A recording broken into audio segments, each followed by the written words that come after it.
Hello and welcome to Tartan Touchdown Episodes, weekly look back at all the weekend's NFL action. This week we feasted on some brilliant Thanksgiving games and a few interesting results across the rest of the slate of games. Before we get into that tonight, make sure you're subscribing to us on YouTube by hitting the subscribe button just below this video, hit that bell on Spotify and the plus sign on Apple Podcasts to make sure you do not miss any of our podcasts going forward. Joining me this week to delve into the biggest stories of the weekend is Brian. Brian, how are you? I'm very well, mate. How you doing? Not too bad. It's been a few weeks since me and you were on together. I'm looking forward to shooting it with you. Do you know what it has? We've actually, to my mind, I think we've only been on once together, mate. I think this is time two. Whoever does that role needs to get a word said to them. I will speak to myself in the mirror later on. Strong word. Right, we're going to kick off this week's show in a slightly different way. So what we're actually going to do is going to look at the coaches this week than individual players. So Brian, earlier on we had a chat and we put together a list of 5 coaches who we believe are in the running for Coach of the Year. So we have agreed on 2 of them, and there's another 3 on that list that we're going to take you through. So what we're going to do to keep you in suspense is we'll take you through the 5, we're going to leave the 2 to the end that we think are our favourites to win the award. So Brian, I'm going to let you take the floor first with this one because both you and our good friend Stu have been making the case for this guy win the award. However, I just don't see it. Who's your first pick on this list? It's Shanahan. It's got to be Shanahan with the 49ers. And no, not just because they gave the Browns an absolute doing yesterday. It's the classic example for me of a coach winning no matter kind of what's thrown his way. So you know what I mean? It's a bit of a cliche in the NFL, the idea that, it doesn't matter who gets injured, it's next man up. And that's nice and all. And it is kind of true to a point. But if you lose enough kind of big pieces on your team, there comes a point when next man up gets more and more challenging to kind of get away with. I mean, the Niners have been riddled with injuries all year. The defense is a shell of what Niners fans and Niners faithful out there thought they were going to get at the start of the year in the preseason. This is not the defense they thought they were going to be looking at. However, the good times keep rolling because they are sitting there 9-4. It's kind of ridiculous to say they're sitting there 9-4 and then not follow that up with and top of their division. That's just a testament to the NFC West. But they are 9-4. They have been through multiple quarterback starters. We have had Christian McCaffrey seems to just be like sucking the souls out of the other players in the Niners locker room to keep himself fit this year. But he's the only kind of blue chip piece that the Niners have consistently had all year. And what a blue chip piece to have. But it is a testament to Shanahan, to his coaching, to his ability to look at the full team, not just the starters, to look into the bench, to look into the practice squad, bring players in and say, right, let's keep this rolling. You know what I mean? It was the old joke back when Jimmy G started for the Niners that it wouldn't matter who you put in under quarterback, that because of the Shanahan system, they would keep winning. And I'm sorry, but that is what we've seen this year. Yeah, that was the point I was actually going to make. You've stole the words out of my mouth. I was like, we spoke about when it became Brody coming in, it was like, is it him or is it the system? That's the debate that went on. Mac Jones has then come in and we're still having the same debate. But does that then apply to the other positions as well? As you just mentioned, there have been loads of injuries on that offensive side of the ball. Is it a case of, as long as you are a serviceable or decent enough running back or quarterback, wide receiver, you can fit into that system and perform? I'm going to say when it comes to the passing game, yes. I say it without a minute's hesitation. I don't think it's necessarily fair to say it in the ground game. I don't think anybody would ever call Christian McCaffrey another running back. But yeah, the wide receiver core that you go back to the preseason. Who did the Niners think their wide receiver one was going to be? You know, I mean, we were talking Brandon Ayuk, we were talking Pearsall, and no, it's not been. They have rinsed their way through 1,000,001. It feels like by this point, different wide receiving options, and it seems to you go into any game week and it's like, who will the wide receiver one be this week? Who knows? Beyond turning saying you have got CMC, you have got George Kittle. Those are your offensive weapons. And even then, Kittle's missed time this year. It's not like we've had Kittle every single week, but they keep racking up wins. And they're not all against the Browns. As straightforward as it is to get a win against us these days. You know what I mean? They're sitting there with wins in LA. We've got wins against Seattle, the much vaunted Seahawks team. There's some softer ones in there as well. Yes, they beat the Giants. Woohoo! But still, you need to look at what the team does regardless of the situation they find themselves in.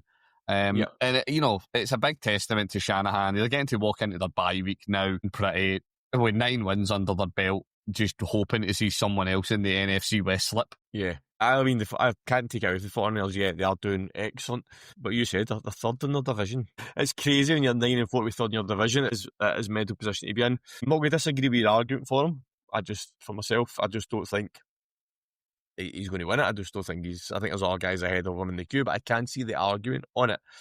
Let's have a quick look back. You mentioned the game there. So 49ers obviously beat the Browns 26-8 last night, and it was a fairly comfortable win for the Niners, though, wasn't it? Yeah, it was straightforward enough. At the end of the day, the Browns can elect any 2 of 3 pieces of the team to play at a serviceable or better level in any given week. This week, the defense played well.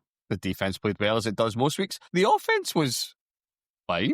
It wasn't outrageously bad, and that's kind of the yardstick the Browns have been going for so far this year on offense. And then we just have the absolute joke that was special teams, and it was just a nonsense. And yes, you can say it was windy, and we can make all sorts of complaints if we want, but at the end of the day, when you've got muff punts gifting the Niners possession, I don't even know where it was something like the 15. Yeah, very, very short fielded. You can't be doing that, funny enough, against any team, let alone a good team. So, the Niners, they came, they saw, they beat the Browns. It's not a lot of doing. It doesn't take a lot of doing these days. But I do credit Shanahan. Do I think he'll walk away Coach of the Year? Maybe not. But I certainly think he'll be in the conversation. On the flip side, though, you mentioned the other Browns. Some parts start, some parts don't. Jador Sanders, 16 for 25, 149 yards, a touchdown. He didn't look too bad, did he? It was okay. I would say that he looked. I think one of the big things that we need to remember, and I was enjoying it hugely last week. It was only team with an undefeated starting quarterback. Still the only team with an undefeated starting quarterback on the road. This is what I enter mega niche stats I'm just making up. He looked fine. See, when you remember though, he was a 5th round draft pick. He has practiced with the starters for a week, singular one. And that is it. Other than that, he has been playing against practice squad team all season so far. It's really, really obvious when you look back at the season as it's unfolded thus far. He wasn't even plan B. He was plan C. So he looked okay. I'm not going to say that he is the second coming and he is him, but he looked okay. We'll see how it goes on next week.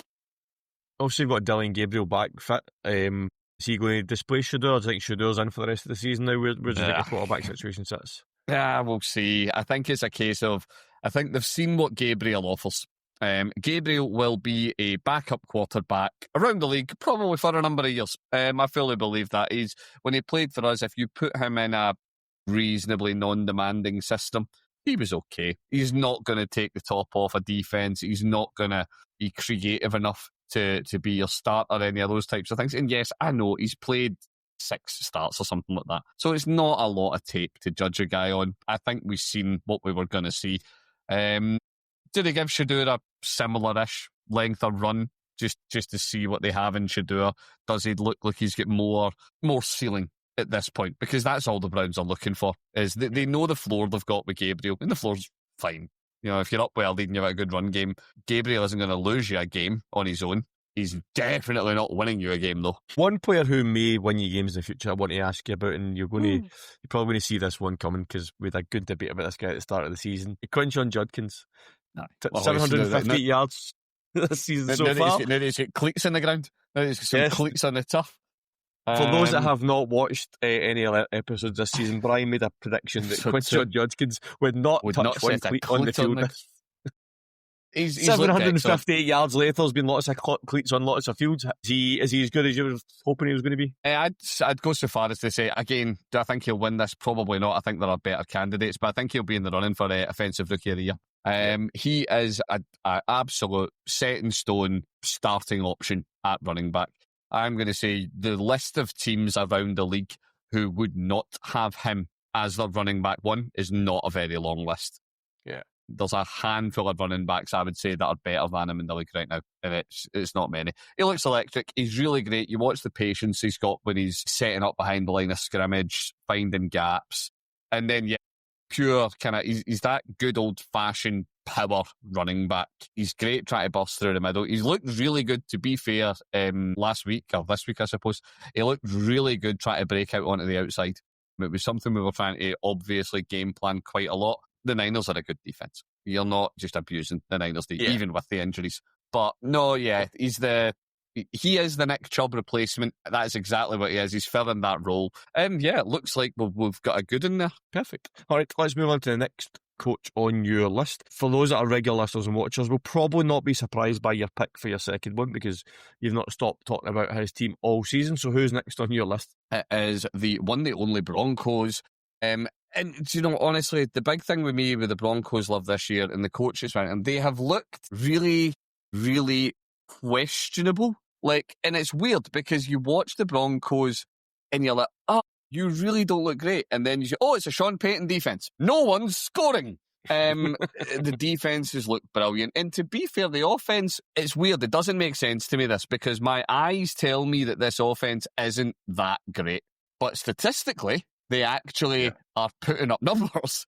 So it's one of those ones that I struggle to get my head around a wee bit, like what's going on with the Broncos just generally. But Sean Payton, for me, he's got to be a stick-on for it. They are looking as set as any team to make a deep playoff run. And it is the thing, you know, they're 10-2.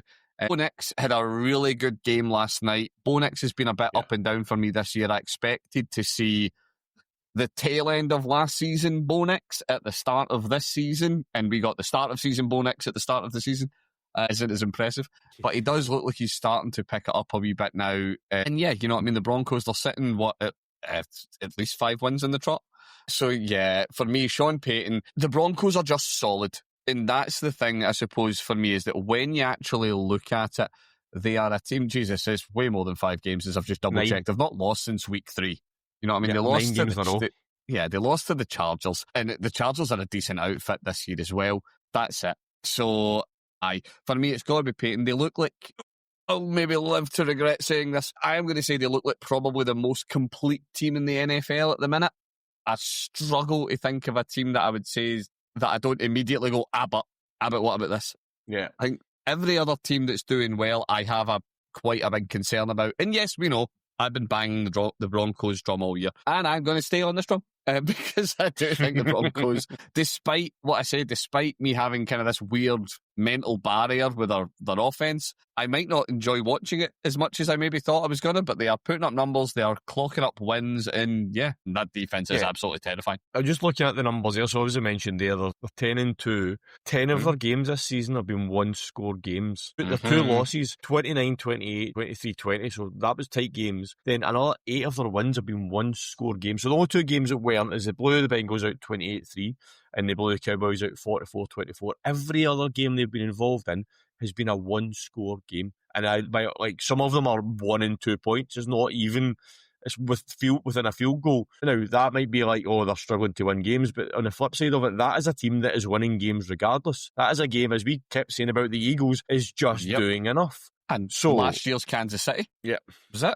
One-score games. That shows you the belief in the team, and that comes from the coaching staff as well. I mean, last night, they went for, they played the Commanders last night and won 27-26. That game came down to 2 minutes left in overtime to win that game, and that became, you mentioned the defence, if nobody's seen it yet, spoiler alert, but the Commanders went for 2 to win the game, and Nick Bonito just blitzed right through the middle of the team and batted down the pass from Mariota. That pass was going into the end zone. So that defense is ridiculous. I heard this stat earlier on about, I think it was a Chiefs fan actually posted this on Twitter, that Nick Bonito's getting paid less than Chris Jones. Chris Jones has not had a double-digit sack season for 2 or 3 years, something along those lines. Why are we paying Chris Jones this money when Nick Bonito's across there doing the exact same or a better job than him? So yeah, the Broncos, good performance last night. I mean, I've got to say, you said to Nix, there was 1 touchdown pass at Nix. I mean, he was falling down. It was a Mahomes-esque. He literally kept his knee off the ground long enough to get the ball in the end zone to Courtland Sutton. They're just getting plays made. They're just doing things in games to get these games won. So the Broncos are well in control. They're currently number 1 in the AFC. Caveat, the Pats have still got to play tonight. As a kind of usual, for us, we record on a Monday, so the Pats haven't played yet. But they are sitting number 1 in the AFC. So they are doing well. At the game last night, we can't let that game pass without mentioning about Traylon Burks' catch. What a catch that was. It was incredible For Commanders. It was just ridiculous. He needs a shout out for that. But I'm going to, somebody we spoke about somebody just before we came on here, and I'm going to bring him up, and it's Marcus Mariota. Marcus Mariota had a good game last night. His stats, 294 yards, 2 touchdowns. He rushed for 55 yards as well. There's a lot of QB teams going to be coming in this offseason, right? And there's not a lot coming out of college in terms of quarterbacks this year. Surely there's some teams, I don't know, somebody like a Jets that really have no identity at quarterback. They must be looking at somebody like Mariota and going, do you know what? Why not? See, I don't know, but this is a bit for me then. If you are a Jets or Browns, for that matter, would you rather spend the year with a rookie that you try to give game time to and you try to develop him and you let him make mistakes and it'll be reasonably low pressure because you're the Browns, you're the Jets, you're the Giants. Well, not the Giants, they've got Jackson Dart. You know, you're one of these teams that's QB needing, and you know you'll be drafting high again the next year. So do you just go for it? Do you just bring in your rookie, let him learn the hard way? Or do you go for the Packers mentality of you bring in someone like Mariota and then you have your rookie, you let him sit behind someone who is Marcus Mariota, you know, Aaron Rodgers? No, he's not. But is he a seasoned vet in the league that a lot of rookies could learn a lot from? You've got to say, yeah. I don't think Marcus Mariota is going to be the saviour for any team, but do I think that he's got a lot that he could teach a rookie who would be sitting behind him trying to find their feet in the league? Yeah, I think that's a pretty good shout. So the reason I'm asking the question is because coming out of college year, the quarterback class, 2027 class, is the quarterback class. So our team's going to go and take a quarterback this year that, I mean, Dante Moore out of Oregon's probably the best option, right? And there's Mendoza there as well from... so it's like, is there someone there that you want to go and make your starting quarterback? I don't think there is this year. So that's why I'm thinking teams like the Jets, the Browns, I don't think the Browns, because you've got Shador and you've got Gabriel there, I think you'll give them the chance next year to see how they can do. But somebody like the Jets that need a quarterback, the Steelers to an extent, because we don't know what Aaron Rodgers is going to do, teams like that where you need a quarterback next year, and you're not going to pick up your rookie in the draft. I think Mariota could easily do a job for them. The Cardinals, we don't know what's happening with Kyler Murray there and Joe Brissett there at the moment. So there is plenty of teams in the league. I think Mariota could go in and be a QB1. He's not going to light it up, but he's going to do a better job than what the teams have got. So I think he gave it, it's shown last night, I think, might have been a few teams set up and look at him. So that's all I'm saying on Marcus Mariota. All right, on to the next coach. All right, so this one I'm throwing at Brian. I'm going to throw a bit of an outsider betting for you. All right, so he's took over a team who I think didn't have much of an identity, didn't really know where they were going. They had some pieces, but they weren't really doing massive with those pieces. He's now elevated this team to be sitting at the top of their division. Yes, the top of a division. The much vaunted Indianapolis Colts, so we're going to run the AFC, who we're going to take it all the way and be AFC champions, are now not leading their division. Liam Cohn and the Jacksonville Jaguars are sitting top of the South. Currently sitting at 8-4, and their record includes wins over the 49ers, the Chiefs, and the Chargers. Their losses, I'm going to say, so they lost to the Bengals in week 2, right? Nothing to be too ashamed of, but the Seahawks and the Rams and a resurgent Texans are the only teams that have beat them. Liam Cohn is doing a very good job down in Jacksonville, isn't he? Liam Cohn's a very good coach. We saw it last year. Now, and this is a bit of a backhanded compliment, but it is meant to be one. I'm a little disappointed with Cohen this year, purely because I expected the Jags to take more of a step forward this year. And yeah, you can turn around as well. We've all watched the ghost of Brian Thomas Jr., and nobody quite understands how you go from the season that he had last year to what we're seeing this year, the drops issues. It's like he's got the yips. But yeah, for me, no, I'm a big fan of Cohen's anyway. I've watched what he's done with quarterbacks across the league, and you're kind of going, yeah, you are a QB-friendly coach. You bring the best out of them. And even despite the issues that the Jags have been having at receiver in terms of trying to get some, consistent playmaking out of their receivers, T-Law's looked good. This is probably one of the better years that Trevor Lawrence has had, certainly over the last number of games. And if he had some functional wide receiver help, because and it's not like, I always hate talking about drops because they can be really hard to judge sometimes. Was it a drop? Did the ball just have too much zip on it? Was it a half step forward, a half step? Whatever. We know that. No, some of these are drops. And I'm sorry, when you are hitting Brian Thomas Jr. like in the hands and it is hitting the turf, that's just on your receiver. And it's not been once or twice. This is an every week issue the Jags are facing. So when you take all of that into consideration, I got to say, Cohen's doing a really good job. They've got Strange back now. So maybe they start to utilise Strange. But he did. He played well. Is he the receiver they're looking for? Is it Jacoby Myers? Are they going to get the best out of Myers? Yeah, that's what I was going to say. They've seemed to, since Jacoby Myers came in, he's became the wide receiver they wanted Brian Thomas Jr. to be. I mean, he had 6 catches for 90 yards last night. Myers. It's not just he's not just the numbers, he's making big catches for them as well. I mean, since he came into this team, he's got 245 yards off of 18 catches. That's means averaging 13.6 yards a catch. He's got 2 touchdowns. Brian Thomas Jr., who's played 9 games and 32 catches, has 1 touchdown. Yeah. So do you have a new WR1 down? I think Sarah will be loving this. Two reasons she wasn't on today. I brought this topic on up. The show. A Jags loving. So I just think the Jags, I don't know, the Jags just seem to have turned a bit of a corner. We weren't sure what Jags were going to get, say, with those losses. They lost 3 out of 4, but those, like I said, were to the Rams, the Seahawks, and the Texans. They've then went on a 3-game winning streak. They have beat the Chargers, they beat the Cardinals, and they beat the Titans. Big game next week, though, against the Colts. Huge game against the Colts next week, because after that, they've got the Jets, the Broncos, the Colts again. But out of the last 5 games, if they can even split the series for the Colts, they only need to hope that they get a result against Denver and they could win the division. Yeah, easily. And when you look at the Colts running, you got to say you would think the Colts are possibly going to be dropping a game or 2 as they go forward. Yes. You've obviously got the games against the Jags. They've got the Seahawks, the Niners, and the Texans in there. Yeah, who do you back to win more of the run out? It's got to be the Jags, surely. Yeah, I think if the Jags can at least split the series with the Colts, then they're favourites to win the division, I think. And rightly so. I think, I mean, they did a great performance last night. 25-3 against the Titans. Yeah, Titans, as we know, aren't doing much this year, but the Jags, they've done enough. Never went for 230 yards. They've done 2 touchdowns. They've done enough to win the game. They just points on the board in the first 3 quarters and nothing at all.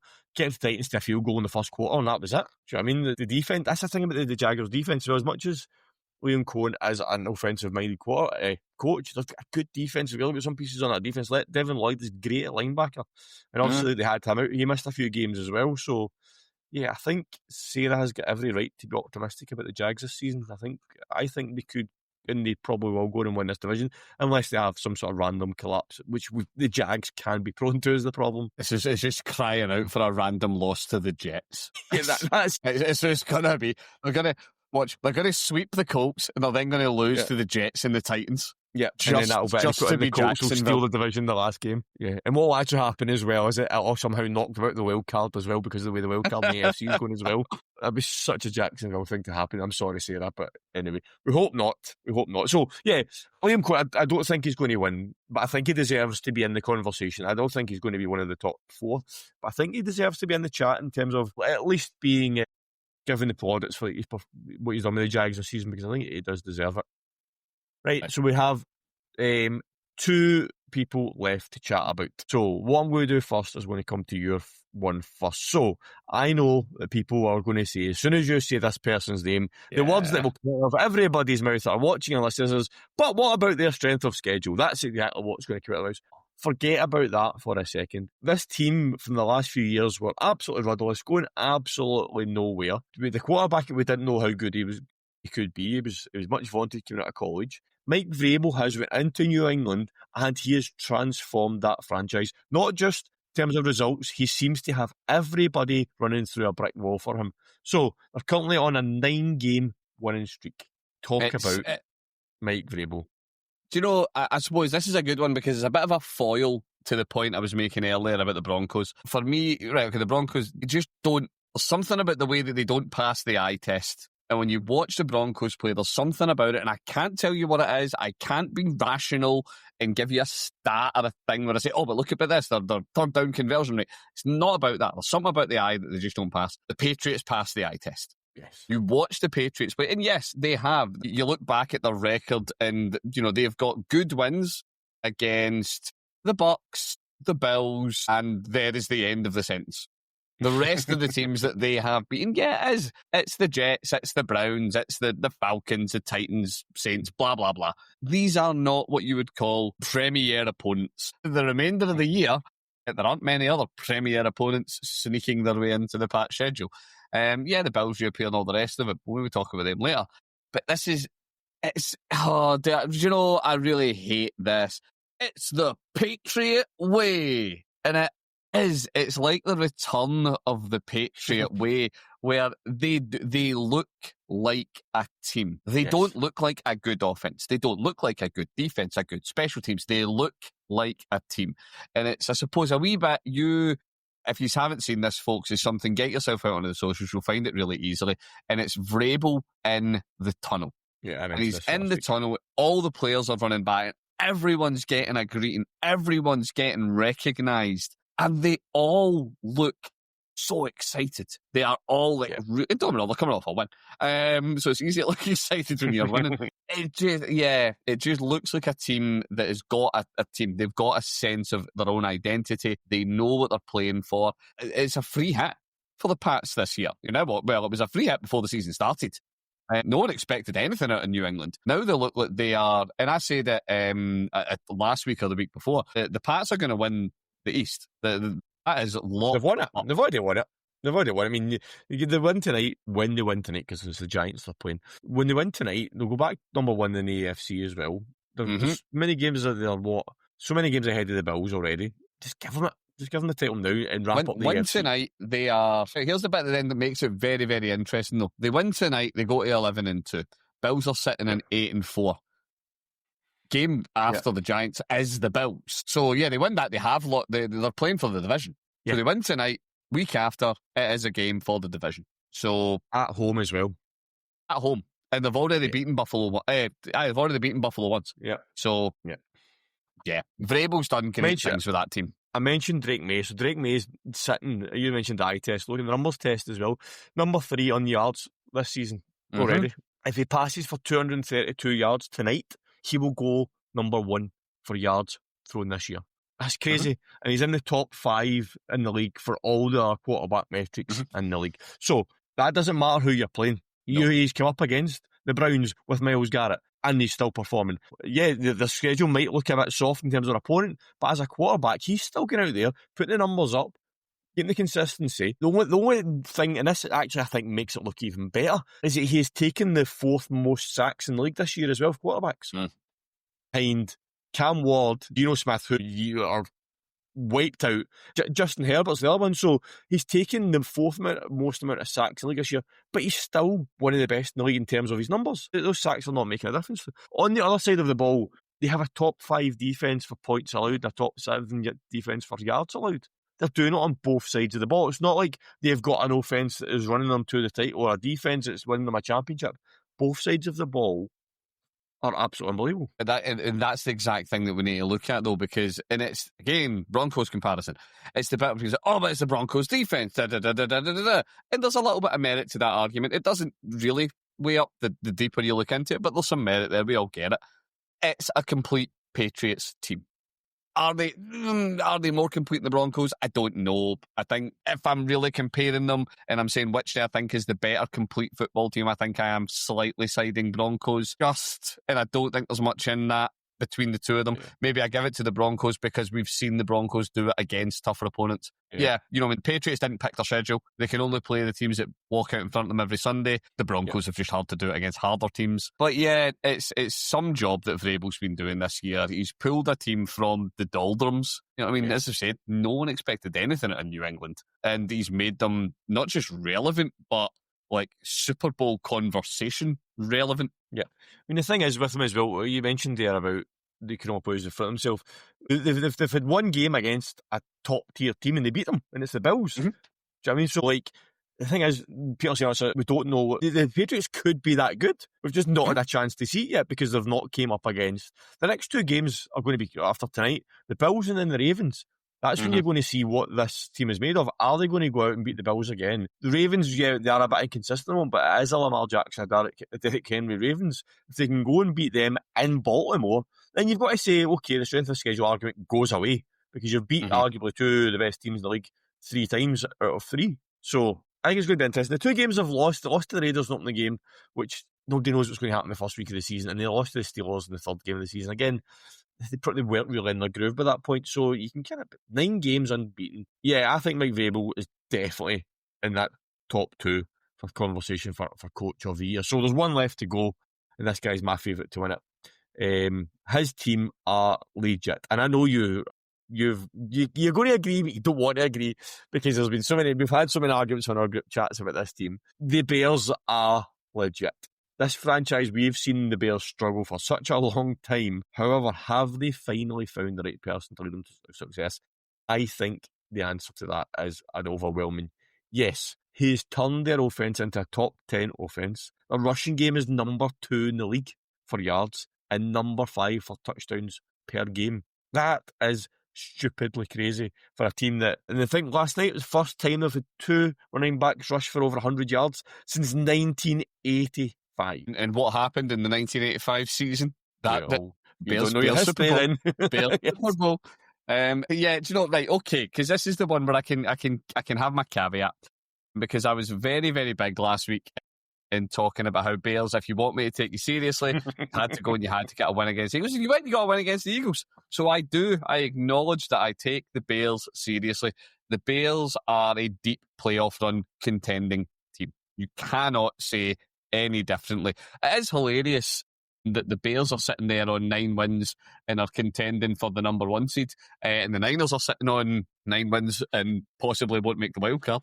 That's slightly different. It's one of the little oddities we love about the league. But no, for me, it's that run game, and it's where you're quite right, because it's Ben Johnson that we're talking about here.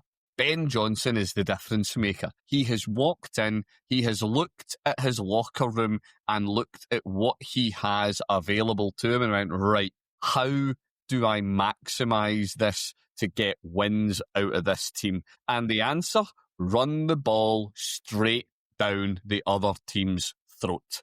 And my God, he's doing it well. The Bears' run game is frightening.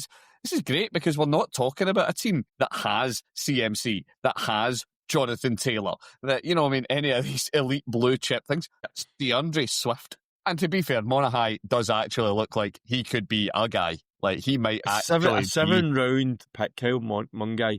He's one of those, like Jerome Bettis, just run straight through the middle as hard as you can and get the yards. Angry running. He might, like, you know, I'm the jury's not out yet, or the jury's still out, sorry, whether or not in years to come we're talking about him like CMC and JT and all of these other players. Yeah. We know who DeAndre Swift is. We know exactly who that guy is. We've seen a lot of tape, and he is not him. But he is in a system, he's with a coach that's showing how to get the best out of his players. And this is where my backhanded compliment comes in, because I am still not having that Caleb is him, but Caleb is doing what he needs to do in the offense that he's in. He's doing what Ben Johnson asks. It's a little bit my comp. Do you know, I'll give you this, and some Bears fans will like this, some Bears fans won't. This is my comp for Caleb. Caleb is Brock Purdy. He is going to play well enough, and it's fine. He'll do what you're asking him to do. If you put a game on his shoulders, and I don't buy it.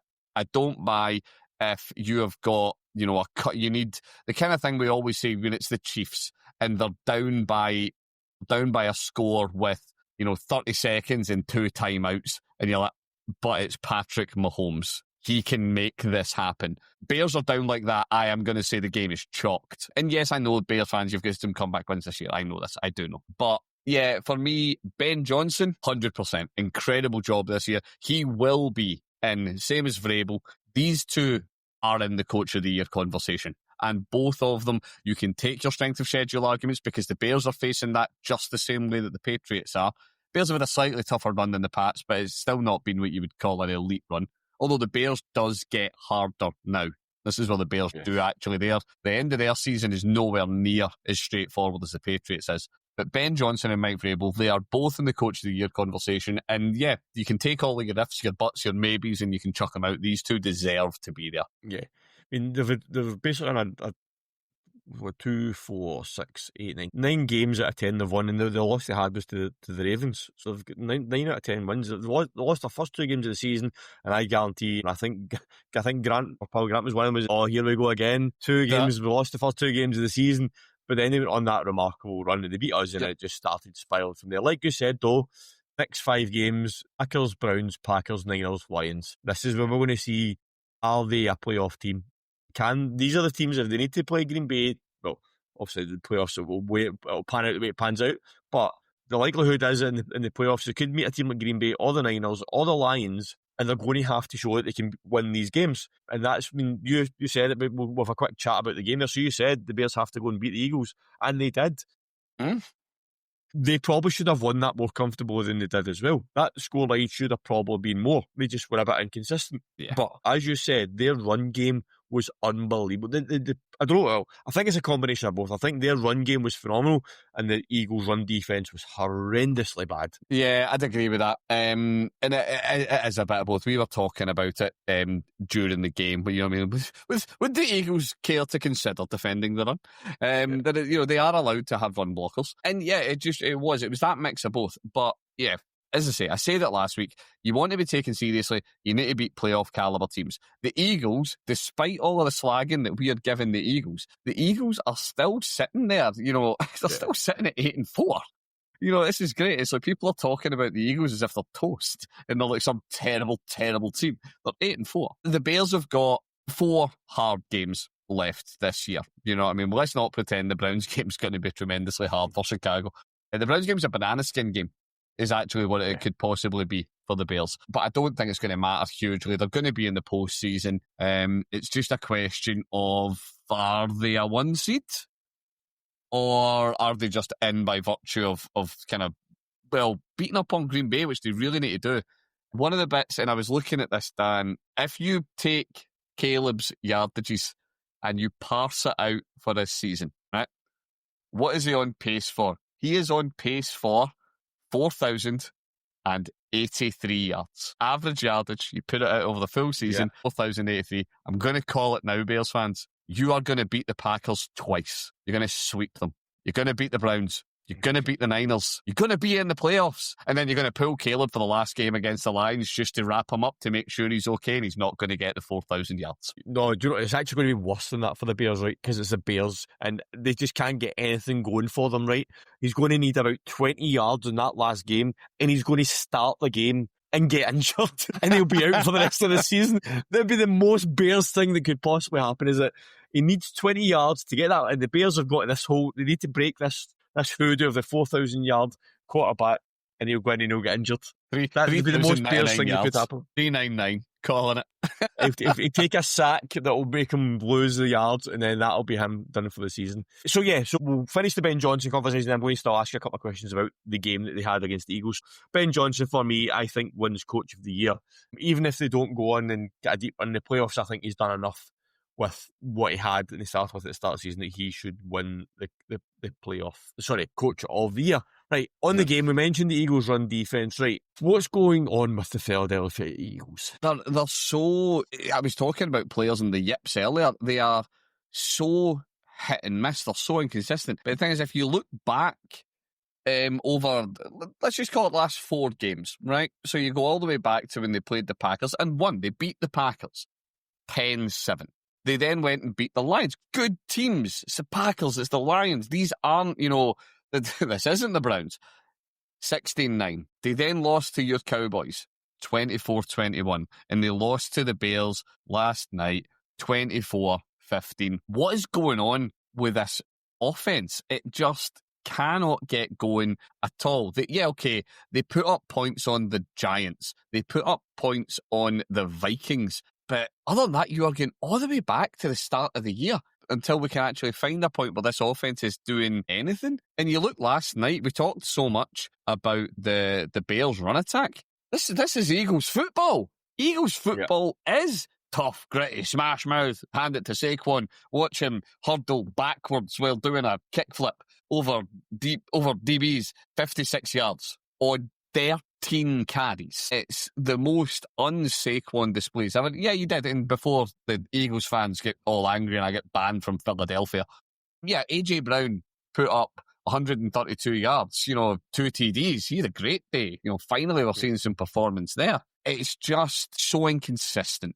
It looks like something's just it's not clicking at all for Philadelphia. Yeah, I don't know. You look at a team like the Bears, we talk about how they've got this idea of their identity. They know who they are. They're playing to their strengths. The Eagles were doing that. And then, am I going to blame AJ Brown for this? I think I'm going to blame AJ Brown. The Eagles had their identity at the start of the year. They were running the ball. They were smashing through people. Yeah, you had the dinky donkey passy stuff to keep the chains moving. That was really it. And then, then we started to see all of AJ Brown and his cryptic philosophical tweeting. I mean, if a tree falls in the end zone, does it score a touchdown? And all of a sudden, the performances just seem to be that little bit disjointed. It's not a football team. And it's weird. I don't know what the reason for this is. So I read a thing from the Eagles. There was an Eagles fan on social media today that is comparing this year to 2023 on the offensive side of the ball. There's been so many calls for them to fire Kevin Patullo, the offensive coordinator. Basically, he's getting the blame for this offense just not firing all cylinders. And I read that this is a very similar situation to 23 when they had Brian Johnson, who got criticised for his play calling. And the theory is that the players just don't believe in Patullo. They just can't buy into what he's trying to do. And basically, that's what the problem is. That the offense is just not firing because they don't trust the offensive coordinator. The same thing happened with Brian Johnson. He didn't get fired at the end of the season. What do they do about it? Is it too late to change it? Does the head coach take over the play calling? They're 8-4. You know what I mean? I get that. They're on the slide. Playoff bound. But they're on the slide. If this Eagles team goes into the playoffs today, do you trust them to win their first game? Wild card round? Yeah, because they might get quite a soft opponent. Well, looking at the teams that are in the potentially going to win the wild card, you're talking about a 49ers, you're talking about a Seahawks. Eventually, the Bears or the Packers or the Lions, I would not take them to win any of those games. I don't know. I think they're maybe being a bit too. I've got a little bit more belief in the Eagles than that. I do. Okay. The Eagles have got.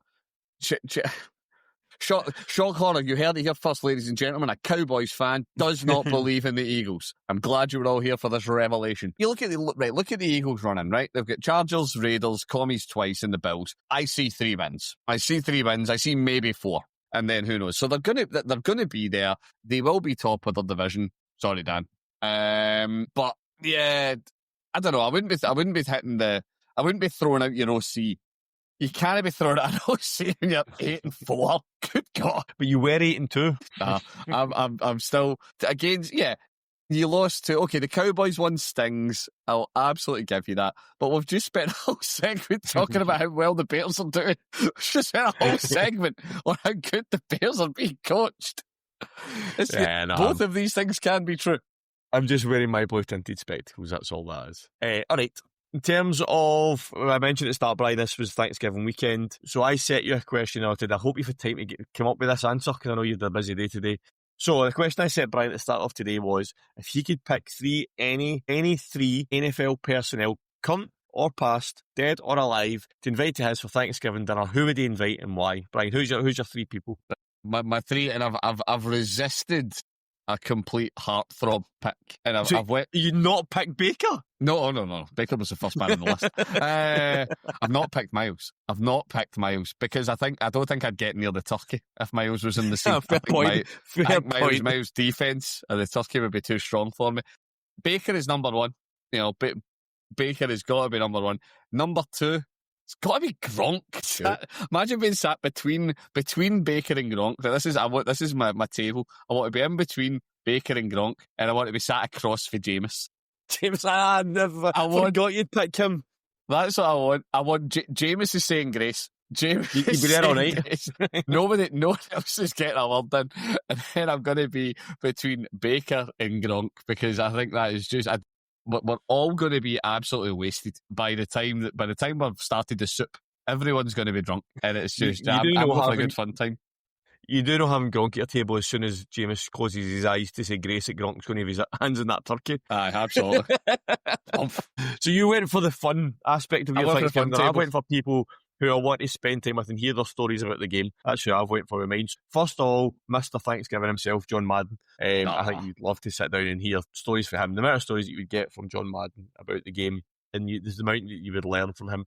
I would love to have him on. My next one is a bit of a homer pick. and because I want to hear all about the glory days, because it has been a long time, is Jimmy Johnson. I'd love to listen to the Jimmy Johnson stories for the Cowboys winning Super Bowls. And the last one, and this one is basically because I'm going to have my dad at Thanksgiving, so I need to have this guy as well.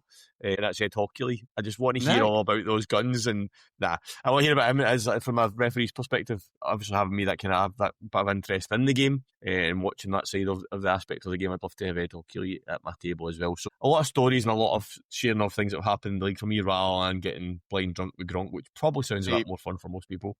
You're going to leave the table wiser, but I'm going to have a better night. Yeah, that's probably accurate. So with that in mind, let's have a quick chat through the Thanksgiving games for this week, Brian.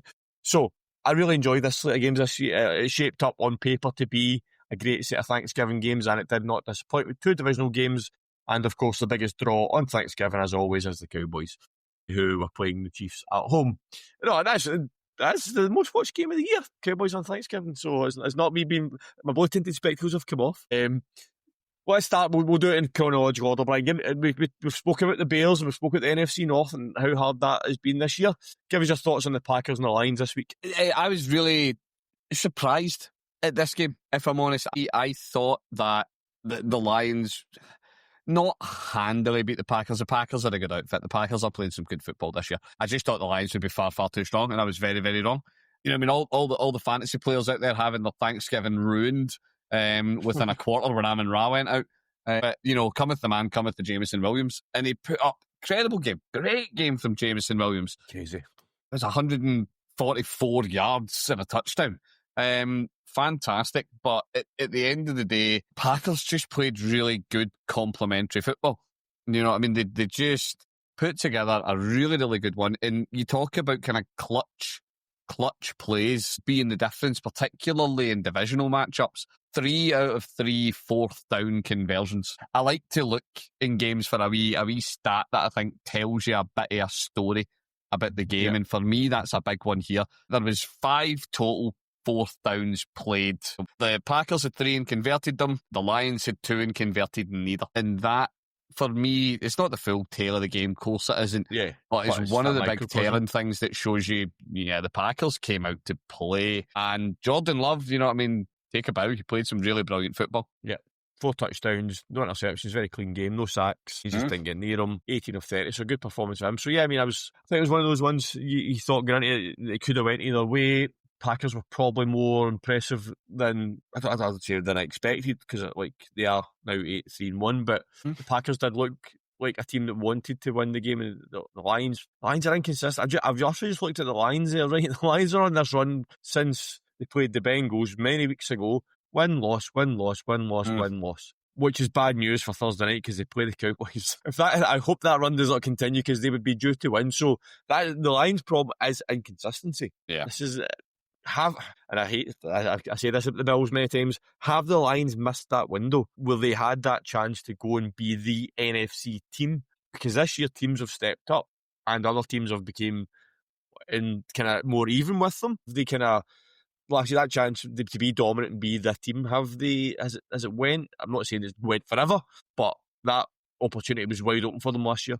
No, the window is not closed. The Lions I'm not saying it's closed. An elite team. They have been inconsistent this year, absolutely. They have very much struggled with consistency. As you say, over the last bit, it is a patchy record. We'll wait and see. They also have the misfortune of being in an incredibly strong NFC North. So, you know what I mean? We are looking at a team that's sitting 7-5 and a mile out of the playoff considerations. Oh, they might as well be the Browns. Maybe not quite, Detroit fans. But yeah, and it is just that. It's tough when you are in a division that's doing really well, and then you go and you lose divisional games, it makes it sting even more. So, yeah, you know what I mean? Have they... I don't know. This is one where we'll wait and see. This is all about that. Do they have that late season surge in them? You know what I mean? We have got 5 games left in the year for them. They have got 1 divisional matchup. Sorry, they've got 2, but the Vikings don't count. We've got 1 divisional matchup left that really matters to see, can they drive towards the playoffs? Is this, because it's the kind of season that for a Lions fan you'd be really sore about if you don't make the playoffs this year. With that roster, with the record that you're putting together, could be finished, you know what I mean, you could be finished by Christmas, and that would be a better one. They've got the Cowboys on Thursday night, and then they've got the Rams. If they don't win any of the two of them, and the Bears and the Packers, in fact, Bears and Packers can't both win their next two games because they play each on one of them. But let's just say they win. Let's just say the Bears win two, the Packers win one. The Lions are then suddenly on a slippery slope in terms of even getting to the wild card. So it's going to be interesting to see that one plays out. So right next, I said it was a draw of the week, and it was the Cowboys against the Chiefs. It was a tight game, but I'm going to say it was a well-deserved win for the Cowboys at 31. Before the fans came out, Chiefs come out and say it. No, the refs did not cost you the game. There's been some narrative on social media across this weekend that the Chiefs fans believe the refs cost them their game. What cost them the game was a few different factors, and I'm going to put them on the table for you now. Brian Schottenheimer called an absolutely amazing game. Some of the plays that he called at the right time, and I was very sceptical at the start of the season with Brian Schottenheimer, and I didn't want it to be. I thought there was so many other better options out there, but completely changed my tune. I know the record we've got at the moment isn't great, but from what I see from him in terms of the buy-in from the team and the players and him as a head coach, and that performance the other night, I'm all in on Brian Schottenheimer. Patrick Mahomes was hit 9 times and he was sacked 3 times. That defence for the Cowboys has stepped up hugely in recent weeks. Going to put it down to the trades. The 2 trades that we got have made that team get a bit of identity. Quinn Williams coming in and Wilson coming in just seemed to have given them a bit of a spark. I'm not going to give Matt Eberflus the credit for it because I still don't think he's a great defensive coordinator, but the defence has stepped up in recent weeks, so I'm going to give him that as well. CeeDee Lamb bullied McDuffie all night long. Badly. It wasn't even... It was... For McDuffie, he must have walked off there thinking, what just happened to me? Because CeeDee Lamb absolutely bullied him. In terms of catches, in terms of routes, in terms of taking him out of the game, pass interference, penalties, he just couldn't handle CeeDee Lamb all night. He couldn't. CeeDee Lamb played an absolute incredible game, and he did. McDuffie is a brilliant player. You know what I mean? McDuffie is the kind of player that we are used to seeing just eliminate players, star players, from whole games.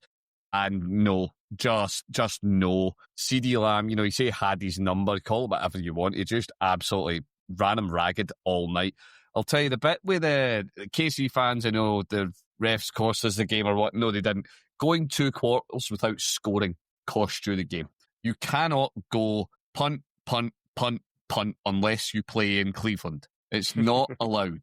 And don't be wrong, I have got my play of the weekend, my play of Thanksgiving was the Patrick Mahomes magic that he wrought in that game. But at the end of the day, Mahomes is Mahomes and everybody knows who Mahomes is and da-da-da-da-da-da. Can't do it all. You need to get more of a kind of united team around them. For me, big thing with the Chiefs, particularly at the minute, is it's going to be that run game or that kind of lack of a run game.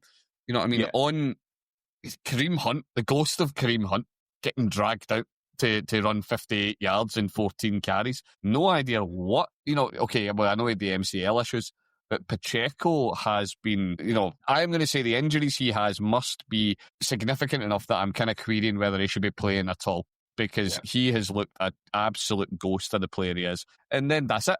Other than that, you just say, right, okay, Rashee Rice, great receiver. Kelsey, we know what he can do. We know these things. It's not enough. You need to have both sides of the ball. And the Chiefs just don't have it right now. One thing we see with the Chiefs, and I noticed, and actually I've just noticed this now, watching the Chiefs over the last couple of weeks, and I don't know if it was last week or the week before we debated this, that Taquan Thornton seemed to be becoming a bit of a threat for them down the field. Not a single catch. I don't even know if he was targeted. Doesn't give it the stats I've got don't have targets. Not a single catch recently. I know he was under returns, but not a single catch the whole game. And he has looked really good for them recently. Not sure what happened there with him. You mentioned your player of the week. My player of the week is in this game as well. George Pickens absolutely hurdling over the Chiefs DB. His numbers, he's 6 for 88, right? So his numbers are looking good. But I said this the other week, and I'm going to continue to say to George Pickens, his numbers are great. It's the catches he's making when it matters.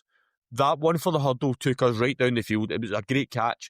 And then on the drive to set up the winning field goal, he caught a slant and he just went and he just took 3-4 defenders away from him. I texted us on the group chat and I said, is there a better player in the league at the moment to catching the slant? I don't think it is. Stu tried to say Jamal Chase, but Jamal Chase is off the boil at the moment. Of course they did. But every time Josh Pickens goes on a slant, he's catching it.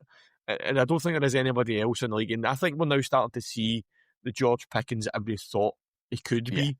He's now got a quarterback that can get him the ball. He's now in an offence it's now starting to motor. He's not got the inconsistency that he had in Pittsburgh. And he probably feels it, and as I said earlier on at Brian Schottenheimer, he's probably getting the love he needs from his head coach as well, that he kind of needs. So I think it's no debatable we will sign him on a new contract before the end of the season, or in the off-season. Yeah, unbelievable. I'm not quite ruling us out of the playoffs yet. No, we are there. What are we now? We're only a game and a half back in the Eagles. Is it a game and a half to win again because of the tiebreaker?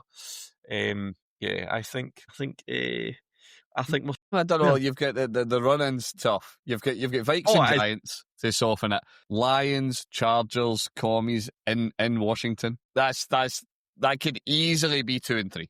Will 8 wins be enough? You need the Eagles to give you something for me. So you think the Eagles can beat the Commanders twice, but you don't think we can beat them once?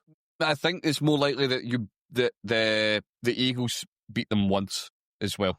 I don't think the Eagles sweep the Commanders necessarily, but I think that the Eagles, put it this way, do I think the chances of the Eagles getting 2 wins out of their last 5 games is higher than you getting 4? Yes. Okay, that's probably a fair point.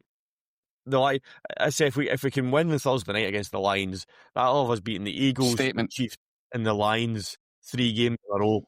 Not many teams can say they've done that full stop, never mind in the one season. So yeah, I think I'm positive about whatever happens for the rest of the season. I am positive about where the Cowboys are now going.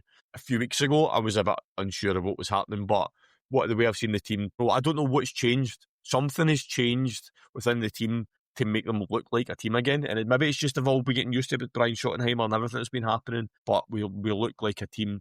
In terms of the Chiefs, Brian, yeah, I think they might chop the year. Honestly, we've kind of we've been up and down on the Chiefs all year. Are they back? Because they did string together, and yeah, okay, the Raiders are in the middle of it, but they did string a couple of big wins together. I just think the loss to the Jags, the losses to the Bills and the Broncos, I think that's your difference. Obviously, a loss to yourselves as well. I just think they've left it too late. Again, you look at the run, Texans, Chargers, 2 tough games. Titans, joke. Raiders, joke. But the Broncos are sandwiched there as well. I just don't see it. Similar to yourselves, the Chiefs, realistically, if they're going to have a serious shot of making the playoffs, they need to win out. Could they? Yeah, they could. They're the Chiefs, when they do these things. I don't think it's that likely, though. I mean, they've got the Texans next. Texans are on the up. Chargers, divisional game. At home, who knows? Titans will they'll chalk it up. Then get the Broncos at home. So the 2 divisional games are both at home. So I get 3 divisional games because they've got the Raiders in the last game, but like the Vikings, I'm not counting that. So they have got 3 out of the last 5 games at home, and their 2 away games are the Titans and Vegas. Mm-hmm. So there is a chance there they can win it, but I just can't see it now. The issue that the Chiefs have also got is, I don't have the exact numbers here. Not only are they 2 games back in the Chargers in the division, they're about 3 games back in the teams in the wild card above them due to head-to-heads as well. Yeah. They talked about that on Thursday night, where the Chiefs are now, I think it was 2 or 3 games back on the teams that are in wild card spots because of the head-to-heads. I think the Chiefs are done. I think they're cooked for the season now. I don't think it matters what happens. There's too many other teams in the NFC that have got better records and are playing better. The Chiefs need a lot of dominoes to fall their way to even get a wild card spot. I just can't see it now. Yeah, agreed. I think this is going to be a year without Patrick Mahomes in the playoffs, which is not something you would think you'd be saying in any particular season. But I think it's likely this year. Perfect. Right, the last game of Thanksgiving, Brian, and then we'll look ahead to next week's games. One for you, NFC North, Bengals, the Ravens. I think a lot of people expected the Ravens to take this game. You went against the grain and you picked the Bengals to win this in our pick 6. What did you make of the game? Do you know what's a really interesting theory to try? See if you have a team that's got a really, really incredible running quarterback and a team that's got one of the best running backs to ever play the game against a team with a terrible run defense. See, abandoning the run, that is absolutely the way that you should game plan this game. Like, I did back it. I had a sneaky feeling with Burrow coming back that I actually thought this game was going to be one of those really nutty games, really high scoring. We were going to see, absolute chaos and madness from all quarters. The Bengals were high scoring. They ran up 32 points. The Ravens, though, they abandoned the one thing that was going to give them a chance. And yes, I know they were, they were only down by what was it? It was 12-7 at the half. Like being, they were out of it and they were gone. But they just abandoned the run. And I have no idea why. I have no idea what the thought going through anyone on the Ravens sideline was. Yeah, okay, the big bit, you need to acknowledge it. 5 turnovers. Losing the turnover battle that badly is always going to be a tough ask for any team. But yeah, Joe Burrow came back, did Joe Burrow things, 261 yards and a couple of touchdowns. Looked brilliant. That connection between him and Chase, for me, is the best quarterback wide receiver pairing in the league. I don't think many people would particularly contest that. And yeah, they just, for whatever reason, the Ravens abandoned the key to the game. For me, that's what this is. It's a coaching failure. I don't necessarily think the Ravens players need to look too hard on themselves. Yeah, okay, turnovers, yes, I know. But for me, you look at the Ravens and you go, the Bengals, and you go, run it down their throat and you will succeed.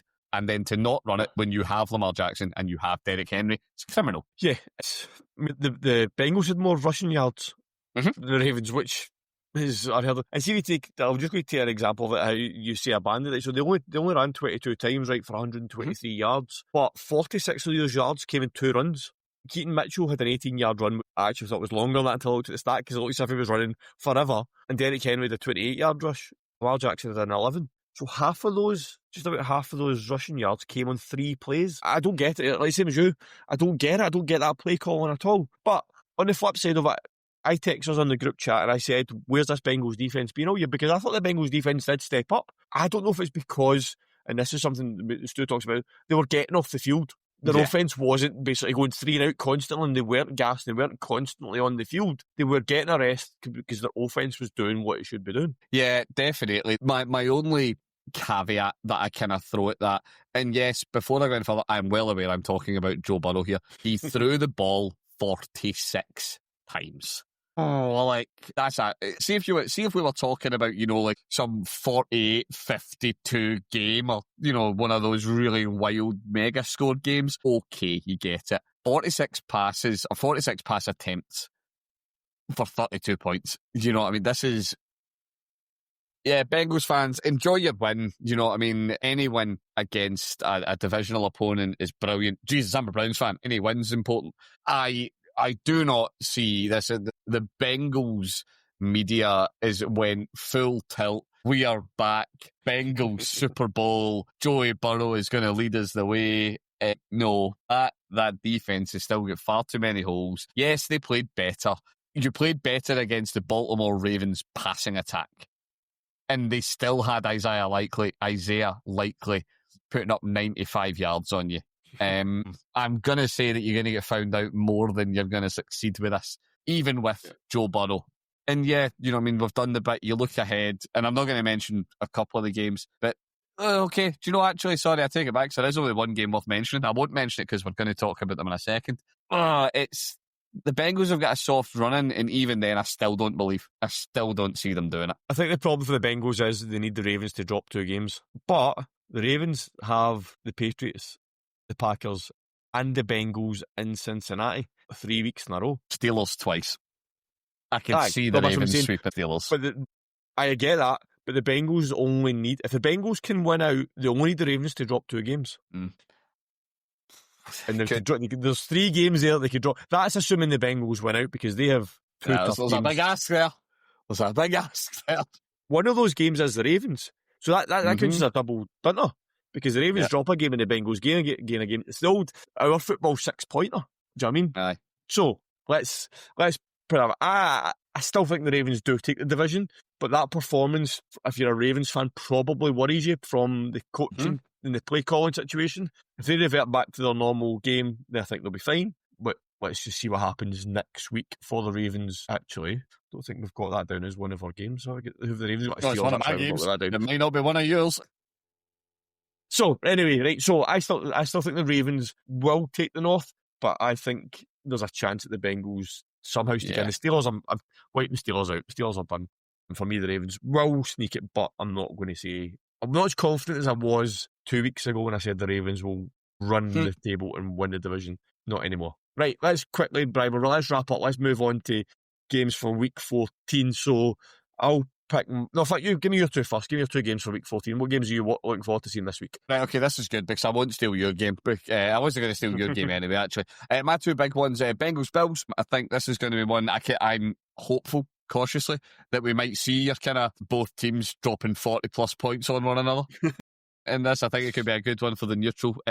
Bills, I said it last week, the Bills need to come in, they need to play angry. We didn't see that tremendously this week. Bengals, they are playing against a rush team and they don't have a rush defence that's particularly good. So you're going to need Joe Burrow to ball out. If you're going to depend on any quarterback in the league to ball out passing it, it's going to be Joe Burrow. So I think that one's going to be a cracker.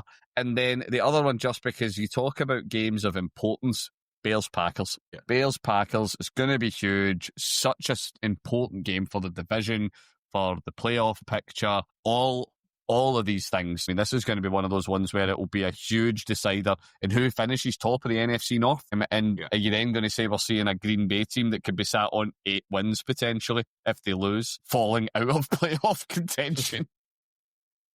So, yeah, for me, they're my two. I've spoken about this game already, but you've mentioned the North song we bring on it. For me, Cowboys-Lions on Thursday night is massive for both teams. Yeah. For the Lions, if the Lions lose this, I'm going to say hypothetically the Packers win your game. The Packers and the Bears go to 9-3. The Packers obviously have the tie as well with us. The Lions drop to 7. I think that takes them out of playoff contention if the Lions lose this week and the Packers win. It's crazy that you're going to be 7 and you're 7-6 and you're out of playoff contention. Yeah, it's mad. So I think the Cowboys win. I said I'm not ruling us out yet, but for us, I mentioned it. We win this game, it's setting that marker down. Look who we've just beat. We're on the way a team that's building towards what's going to happen next season.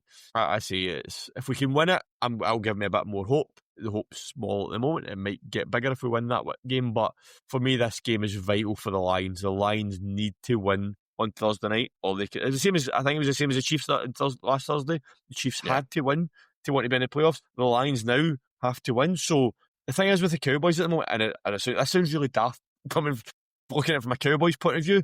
There's no pressure on the Cowboys. The Cowboys are always under pressure, and also the fan base and Jerry Jones, there's always that pressure. But from an actual aspect of the Cowboys can go out there and play their game freely without having to worry about if we lose this game, it doesn't really change much. If we win it, then excellent, it's a confidence booster, maybe get a chance. The Lions are at home and they have to win. The pressure on them is ridiculous. So that's a great one for Thursday night. I'm looking forward to that. And the other games are so many. There's so many games to pick from this week. I'm going to go Colts and Jags. Has to be Colts and the Jags. That game is set up to be an absolute cracker. We spoke about both teams. Well, we didn't speak much about the Colts actually. We spoke a lot about the Jags, and we kind of mentioned about them taking over the division. So I think that game is absolutely going to be an absolute cracker. It's now going to be an absolute damp squib. Now I've said that. Yeah, 3. As long as it's for the Jags, Sarah will not care. The Colts lost to the Texans last week. The problem with the Colts at the moment is teams have now, I'm going to say, found a way, are kind of stopping JT. They're stopping JT and they're having to try and win the game through the air, and it's not really happening for them. Daniel Jones was carrying that injury. I don't know if that was an impact, but Jonathan Taylor was 21 carries for 85 yards and no touchdowns. So if you seem to stop the run game for the Colts, you seem to be able to win games. And we spoke about the Jags earlier on. So that one I'm really looking forward to as well. So that's my two games. Just to give it a shout for a couple other games, you get the Texans and the Chiefs. Again, we've said I think the Chiefs are out of it. The Texans are 7-5. If they want to get in that contention with the Colts and the Jags, they need to win that game as well. So that's the only other one that I would say is worth watching this week. Right, Brian, we've had a slightly extended episode tonight, but I think we've covered a lot of good things tonight. So thank you for joining me tonight. Maybe this is why that scheduling guy doesn't put us on together there. Yeah, I'm going to go and speak to him in the mirror right as soon as we're finished. So yeah, Brian, thanks for joining me tonight. Great discussion as always. As always, mate. Thank you very much. It's been good to talk ball. As always. So that brings us to the end of this week's show, folks. As always, thank you for watching and listening to us. As I said at the start, make sure you subscribe to us on YouTube and all your podcast platforms. Follow us on Instagram and TikTok. Make sure you catch all latest podcasts and our content. Until next time, we'll see you soon.